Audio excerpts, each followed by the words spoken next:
Hello everyone, good morning to all. তো এটা ছিল ঋষভের লাস্ট মুহূর্ত।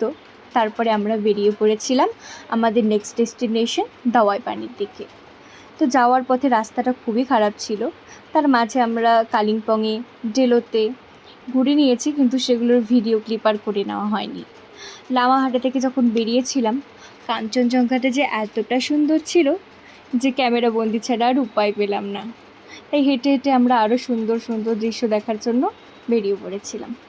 কিন্তু এদিকে গাড়িটা যে এতটাই দূরে ছিল, তো আমরা হাঁটতে হাঁটতে আমাদের বেহাল অবস্থা হয়ে গেছিলো। তো ভালোই হলো, একদিকে নিজের চোখের সামনে এত সুন্দর পরিবেশ দেখে নিলাম।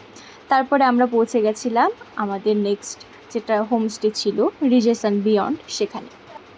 রাতের বেলার ভিউটা একটু আলাদা রকমই ছিল, এত সুন্দর সুন্দর লাইট দেখা যাচ্ছিল।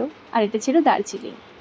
তারপরে আমরা হাঁটতে হাঁটতে আমি আর বুনু একটু দেখছিলাম যে কোথায় কীরকম সব হোমস্টেটা চারদিকটা ঘুরে ঘুরে দেখছিলাম। হোমস্টেটাও খুবই ভালো ছিল।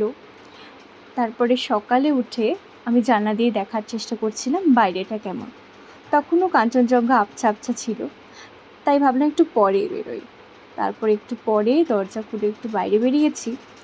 এতটা সুন্দর পরিবেশ কি বলি, আর তার সাথে এক রাশ মিষ্টি হাওয়া, পুরো শরীরটা যেন বিলীন হয়ে যাচ্ছে। তারপরে তার সাথে নিয়ে নিয়েছি 1 কাপ চা, আর তার সাথে এত সুন্দর পাহাড়। এর থেকে বেস্ট কম্বিনেশন হয়তো হয়ই না। তাই ভালো করে কাঞ্চনজঙ্ঘাটাকেও দেখছিলাম আর আশেপাশের পরিবেশটাকেও খুব ভালো করে উপভোগ করছিলাম। এই স্মৃতিগুলোই যেন পরে আঘাত হয়। তারপরে ভাবছিলাম যে সময়টা যদি একটু থেমে যেত কত ভালো হতো তাহলে। তারপর আবার পরক্ষণেই মনে হয় না, সময় তো সত্যিকারেরই থেমে থাকে না, পরিবর্তন তো এখানকার নিয়মই। তারপরে আমি, ভাই সবাই মিলে আশেপাশটা দেখছিলাম, আর ভাইরাও খুব মজা করছিল সেই মুহূর্তটা। আবার দুধ চাও নিয়েছিলাম সাথে। আর শেষ মুহূর্তে যখন বেরোবো, তার আগে আবার খুব ভালো করে চারপাশটা দেখে নিচ্ছিলাম।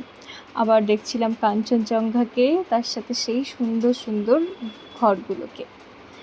এরকম পাহাড় হয়তো আর দেখতে পাবো পরে, কিন্তু এরকম এই হোমস্টেটা হয়তো আর পাবো না। তারপরে আমরা সেই আবার বেরিয়ে পড়লাম আমাদের বাড়ির পথে রওনা হওয়ার জন্য। মাঝখানে একটু দাঁড়িয়েছিলাম আর একটা খুব সুন্দর স্পটে, সেখানে এই ভিডিওগুলো ভাই করেছিল আর কি। তো এতটা সুন্দর পরিবেশ ছিল,